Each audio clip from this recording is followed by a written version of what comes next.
back up to the Garden State, New Jersey, to focus on their governor's race, which has about a month to go. Brought to you by Election Yard. While other political websites are giving you commentary with collared shirts and nicely coiffed hair, we give you sleeveless shirts and backwards hats. How's that? So New Jersey, they will elect a new governor in about a month. This has not been a smooth ride for either candidate. You might think, well, you know what? New Jersey is a blue state. How is this a race? But it is a race. We'll get into this. Resetting this race for you, the Democrat is Mikey Sherrill. She is a congresswoman. The Republican is Jack Ciattarelli. He was the 2021 GOP nominee, a former state assemblyman as well. So Ciattarelli, as you may recall, he lost a close race to the incumbent governor, Democrat Phil Murphy. 4 years ago in 2021, it was a much closer race than expected, and that actually was kind of a sign of what was going to be a good GOP midterm year in 2022. And frankly, if it weren't for the Dobbs decision, it very well might have been one. But that was 2021. This is 2025. Democrats should be favored in this political environment, but there have been some indications that Mikey Sherrill hasn't quite sealed the deal yet. Let's look at the latest polls first. So there were some polls that were exclusively Democratic, some that were exclusively Republican aligned, or frankly, just not from sources that I thought were the most independent. So we're not talking about any of those polls. We're going to highlight 3 independent polls right here. So the first one we're going to talk about is the Quinnipiac poll, September 11th through 15th. It was a big poll, over 1,200 likely voters. They came up with 49 Sherrill, 41 Ciattarelli, 6% undecided. They also drilled down a little bit further and came up with a head-to-head race. Sherrill led in that one 51-42, but the undecideds went up from 6-7. The second poll we're going to look at is the Emerson poll, and this one gave Democrats a little bit of anxiety. This was taken September 22nd and 23rd, 935 likely voters, and they came up with a 43-43 tie, with 11% still undecided at this point. This was definitely the worst independent poll that Sherrill's had. But then the third poll was a lot better. It was a Fox News poll. Imagine that. 822 likely voters, and they had 50-42 in favor of Sherrill with 8% undecided. So maybe that poll, take it against the Emerson poll, maybe that one calmed Democrats down a little bit. But I think you would be hard-pressed to find any Democrats that are feeling safe and secure about this race. The fact of the matter is that right now, New Jersey is a more competitive gubernatorial race than Virginia. You look at the polls there, and they've been almost unanimously bad for the GOP candidate, Winsome Earl-Sears. In Jersey, however, it hasn't been all bad for Ciattarelli, but I wouldn't really say it's been good either, and let me explain what I mean by that. We are getting to the point in the campaign where if you intend to win, you need to start tapping 50%, if not exceeding it. Abigail Spanberger in Virginia is getting there now. We just saw a poll from the Washington Post on the day I recorded this that had her at 55%. That is a very commanding position. Whereas Mikey Sherrill in Jersey, she's just starting to get to that 50% mark. But then you look at Jack Ciattarelli, and he really hasn't been close. Ciattarelli's best polls have had him around 46%. Some of those have been GOP-aligned polls. So you're sitting 41-46% in the polls, getting into October, the stretch run of the campaign. That's just not really good enough. No matter what we say about Sherrill's numbers, I'm sure there were a lot of Democrats saying that they think Mikey Sherrill should be doing better in this race, but you look at Ciattarelli's numbers, and they're not really that amazing either. Yeah, Ciattarelli has been reasonably close, maybe on average about 5 points behind, let's say, but the numbers, they just don't wow you. And as I said in the preview from a month ago, if he were in position to win, you'd think he would be doing a little bit better than he is now. This is where the final stretch of the campaign will just be really telling. So moving on to news from the campaign trail, the one big story from the past week or two involved the Navy cheating scandal from when Mikey Sherrill was at the U.S. Naval Academy in Annapolis back in the 90s. Not that she cheated herself. She never did, and she was never accused of it. but she was reprimanded 30 some odd years ago for not reporting what she had heard to her superiors, that she was aware that people were going to be cheating and she didn't report it. So, as a result, she did not walk at her commencement. You might be thinking, okay, might be a scandal, might not be, might be water under the bridge at this point. But it came back to light recently. An ally of the GOP requested Cheryl's records from the National Archives and the specific entity within the National Archives that handles such things. And they ended up releasing way too much information, including her unredacted social security number, her home address, her parents' home address, and more. And this caused quite the uproar. So Mikey Sherrill, on one hand, she's accusing the Democrats of dirty tricks. Some of her Democratic colleagues in Congress have suggested that this oversharing by the National Archives might have been illegal and or politically motivated. She is pointing the finger squarely at the Republicans. Now, Chitterelli's campaign, they have said that they were not involved, and they have tried to focus more on the fact that she was indirectly involved in the scandal, and they've called into question her integrity.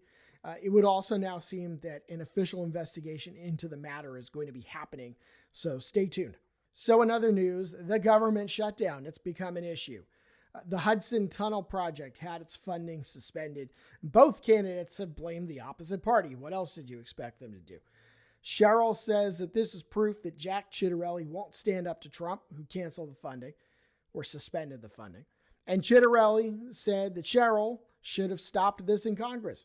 I'm not really sure how much any of this would move the polls, if at all. I think most people out there in Jersey at this point have made up their minds. And frankly, we're in the age where nothing really matters. People are going to vote for who they're going to vote for. But this is still one of the more interesting things to happen in the campaign. I don't think that the government shutdown is going to affect things in New Jersey as much as it will in Virginia. In Virginia, with all of the federal employees and a lot of heads on the chopping block right now, it's undeniable how it's going to affect that race. New Jersey, maybe not so much. But I guess one way to find out will be have an election and see how people vote. So, meanwhile, in other news, Sherrill is blaming Trump for the bad economy, and Ciattarelli is blaming Phil Murphy and the Trenton Democrats. Sherrill has wanted to make Donald Trump a central issue in this campaign, while Ciattarelli has defended against that and has tried to pivot the race back to New Jersey issues. Sherrill would have been foolish not to try to bring Trump into this campaign, given that Trump lost the state 3 times. And Ciattarelli, for his part, he would be foolish not to try to steer it away from Donald Trump and from national issues.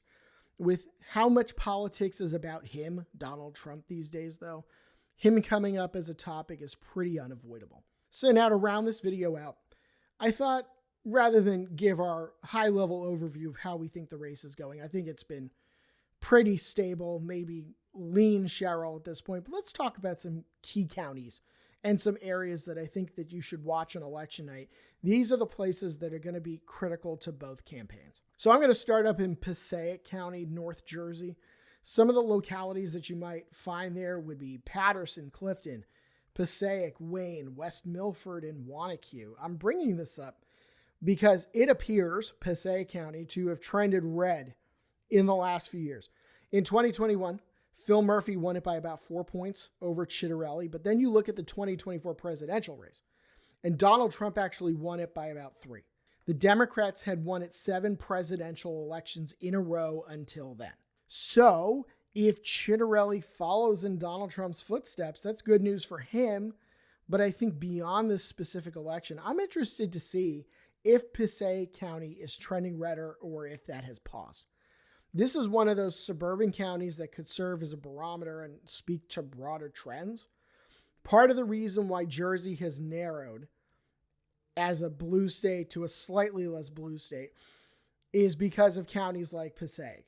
It used to be a 60-40 Democratic county, and now it's kind of a toss-up. So speaking of suburban counties, let's move east to Bergen County. These aren't just suburbs that you got here in Bergen County. They're very wealthy ones. Not the wealthiest in Jersey. Those are southwest of here, but here you'll find places like Fort Lee, Mahwah, Hackensack, Teaneck, Alpine, Lodi, and East Rutherford, home of MetLife Stadium. So Phil Murphy won Bergen County by about 5.5 points in 2021, but Kamala Harris only won it by 3.5 in 2024. It's not as pronounced of a shift as Passaic County, but it's a shift. This used to be a GOP bastion until about the 1990s. 2024 was the closest Bergen had been since about 1992. I think Chitterelli needs to do well here, if not win it outright. Now, he might not need to win Bergen outright if he cuts into the margins in other places. But on the other end of the spectrum, if you see Cheryl do better here than Kamala Harris did, or even than Murphy did, then it's going to be really tough to see how she loses this race. The margins in Bergen County are going to be critical. There are hundreds of thousands of votes here. So Middlesex County is next. Edison, Woodbridge, Old Bridge, Piscataway, Perth Amboy, and New Brunswick are the big locales here. This was blue both in 2021 and 2024. It went Democratic in the governor's race in 2021 by 12 points, and it went blue for Kamala Harris by 8 points in 2024. It matters a lot because a lot of votes come from this county. Not as many as Bergen, but more than Passaic. This is another county in 2024 where the GOP had their best results since 1992. I don't expect Chitterelli to win it. It would take a hell of a swing, but I think he has to try to keep it close. Now, keep in mind, back in the day, 2009 and 2013, Chris Christie won this county twice. So needless to say, Chitterelli's in good shape if he's able to win it, but Cheryl probably needs to be winning here by mid-single digits, I would guess, to at least be feeling good about where she is statewide. So the last county that we're going to feature here is Morris County. Cheryl isn't from here, but she represents a lot of in Congress. In Morris County, you will obviously find Morristown, but also Parsippany, Mount Olive, Dover, and Pequannock. It's in the top 15 in wealthiest counties in the U.S., and it's been red. Okay, let's say it's been nominally red. So that means it votes Republican, but not usually by a lot. Trump won it by 3 in 2024 and 4 in 2016, but he actually lost it to Joe Biden in 2020. It was the first time the Democrats had flipped the county since 1964 with LBJ. Now, Jack Chitterelli, when he ran for governor 4 years ago, he actually won it by 11. That's the kind of performance he probably needs to have again, with the question being, can Mikey Sherrill do better here given that she has a connection to this county, that she's represented it in Congress for years? In case you were wondering, in 2024, Sherrill won the Morris County portion of her district by 4 points. And she does have a small percentage of Passaic County in her district, which she lost, and then part of Essex County, which she won big, as you might expect. So that's it for this update on the New Jersey governor's race. A month to go before we find out who's going to be the next governor. And you can follow along at electionyard.com. Like and subscribe. Follow us on social media. We'll see you soon.